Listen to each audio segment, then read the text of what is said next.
তিরমিজি কিতাবটি কামেল টাইটেল কাছে বর্ণনা হয়। হাদিস নাম্বার 24-16 নম্বর হাদিস। নবীজি বলেছেন, হাদিস নাম্বার হচ্ছেন তিরমিজির 2616 নম্বর হাদিস।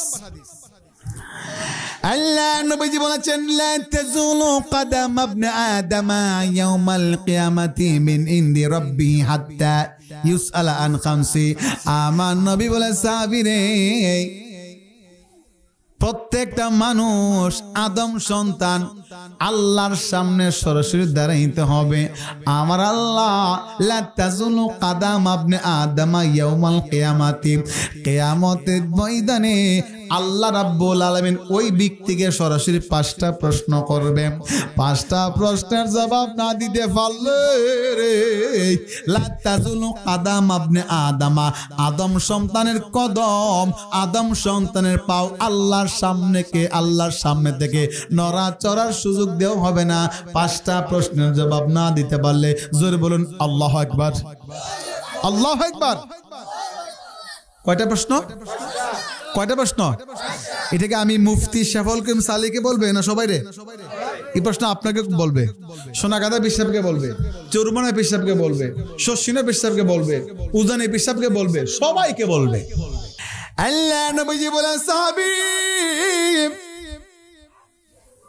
আল্লাহ রাব্বুল আলামিন কিয়ামতের ময়দানে 5টি প্রশ্ন বান্দাদেরকে করবেন। সাহাবীরা বলে, ইয়া রাসূলুল্লাহ, ইয়া হাবিবাল্লাহ, আল্লাহ 5টি প্রশ্ন আমাদেরকে করবেন, প্রশ্নগুলি কি জানতে চাই? আল্লাহ নবীজি বলে, 1 নম্বর, আন উমরিহি ফিমা আফনাহু। এরে বান্দা, আন উমরিহি ফিমা আফনাহু, তোমারে আমি আল্লাহ জীবন দিয়েছিলাম, কালব, রো, সের, খফে, আকফা, নফস, আব, আতশ, খাক, বাত, 10টা লতিফা দিয়েছিলাম। কালবের কাজ কি? কালব মানে বাম স্তনের 2 আঙ্গুল নিচে একটা গোশতের টুকরা, এখানে গুনাহ জমা হয় এবং নেক জমা হয়। রুহ মানে কি? বাম স্তনের 2 আঙ্গুল নিচে একটা গোশতের টুকরা, এটা রুহ। রুহ মানে কি? প্রাণ, আত্মা। মানুষ কিন্তু মূলত মরে না, মানুষ কিন্তু স্থানান্তর হয়, ট্রান্সফার হয়, ইন্তিকাল হয়। মানুষ মরে না। মানুষ যদি মরে যায়, বিচার হবে কার? কথা বলেন ঠিক না বলেন? মানুষ স্থানান্তর হয়, স্থানান্তর হয়ে যায়। আল্লাহ নবীজি বললেন, আন উমরিহি ফিমা আফনাহু, আল্লাহ 1 নম্বর প্রশ্ন করবেন কিয়ামতের মাঠে, আমি আল্লাহ তোর জীবন দিয়েছিলাম, বল তোর জীবনটা কেমনে কাটাইছস? তোর জীবন কেমনে কাটাইছস বল, আমি আল্লাহকে বল। সাহাবীরা কেঁদে দিলেন, ইয়া রাসূলুল্লাহ, নবীজি 2 নম্বর প্রশ্ন আল্লাহ কি আমাদেরকে করবেন? সুনান তিরমিজি 2416 নম্বর হাদিস।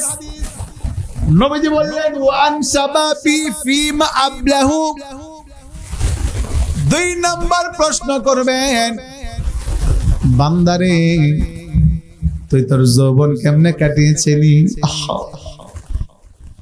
যৌবন কি ভালোভাবে কাটাইছনি না খারাপ ভাবে কাটাইছনি?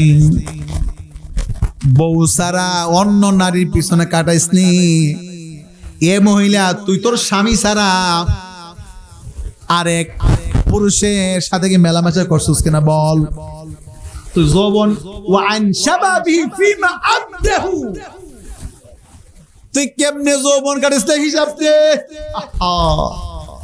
হিসাবটা মিলারে যুবক, বড় বড় বাবা, ধরা কে যাব, ধরা কে যাব। সাহাবীরা কেঁদে দিলেন, নবী গো, 5টা প্রশ্ন। 1 নম্বর প্রশ্ন, আমার জীবন কেমনে কাটাইব? 2 নম্বর প্রশ্ন, আমার যৌবন কিভাবে কাটাইব? 3 নম্বর নবী বলে, ওয়া মালিহি মিন আইনা ইকতাসাবাহু। এর যুবক, এর বান্দা, শোনো, ওয়া মালিহি মিন আইনা ইকতাসাবু, তুমি ধন সম্পদ কিভাবে আয় করেছো, টাকা কেমনে কামাইছো? সুদে টাকা আনছো? তুমি বিদেশ করছো, সুদে আইনা গেছো না ঘুষে আইনা গেছো? তুমি কি সুদ খাইয়া টাকা